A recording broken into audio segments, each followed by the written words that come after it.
মাত্র 5 মিনিটের মুখরোচক এবং চটজলদি স্কুল টিফিন রেডি। নমস্কার বন্ধুরা, আমার চ্যানেল রকমারি প্রণালীতে সকলকে স্বাগত জানাই। সর্বপ্রথম নিয়েছি আমি বার্মিসিলি। যদিও দেখতে এটা অনেকটাই সিমুইয়ের মতো, আসলে কিন্তু এটা সিমুই নয়, ভার্মিসিলি। পশ্চিমবাংলায় অনেকেই এটাকে মোটা সিমুইও বলে থাকে এবং এটা দিয়েই সিমুইয়ের পায়েসও বানানো হয়ে থাকে। আমি একটা সসপ্যানে জল ফুটতে দিয়েছি। যেই না জলটা ফুটে গেছে সঙ্গে সঙ্গে দিয়ে দিলাম বার্মিসিলি দেবার পর আরও 1 মিনিট ফুটিয়ে গ্যাসের নবটাকে বন্ধ করে ঢাকা দিয়ে অন্তত 5 মিনিট মতো আমি ভিজতে দেব। 5 মিনিট বাদে ঢাকনা খুলে দেখি বার্মিসিলি খুব ভালোভাবেই সেদ্ধ হয়ে গেছে। একটা ছাঁকনির সাহায্যে বার্মিসিলিটাকে ছেঁকে নিয়ে এর জলটাকে ভালোভাবে ঝরিয়ে নিয়ে অন্য একটা পাত্রে তুলে রেখে দেব। কড়াইয়ে দিয়ে দিলাম প্রয়োজন মতো সাদা তেল।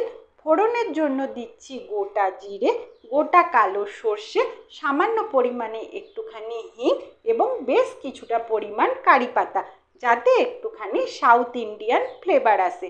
ফোড়নটাকে হালকা করে তেলের মধ্যে নাড়াচাড়া করে নেব। দিয়ে দিচ্ছি এখন চিনে বাদামটাকেও তেলের মধ্যে নাড়াচাড়া করে লাল লাল করে ভেজে নেব। দিচ্ছি আগে থেকে কেটে রাখা একটা কোঁচানো পেঁয়াজ, প্রয়োজন মতো হলুদ গুঁড়ো এবং সামান্য পরিমাণে একটুখানি নুন। সব কিছু দিয়ে ভালোভাবে মিক্স করে নেব এবং হালকা করে নাড়াচাড়া করে নেব।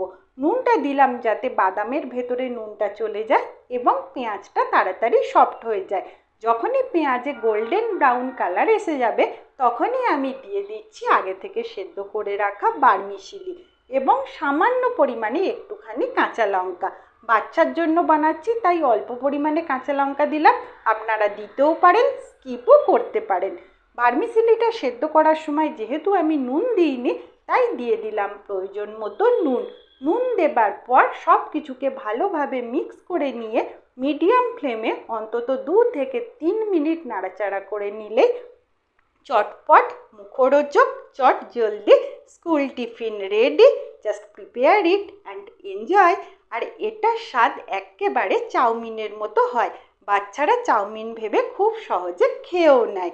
যদি রেসিপিটা ভালো লেগে থাকে লাইক করবেন, সাবস্ক্রাইব করবেন। ধন্যবাদ।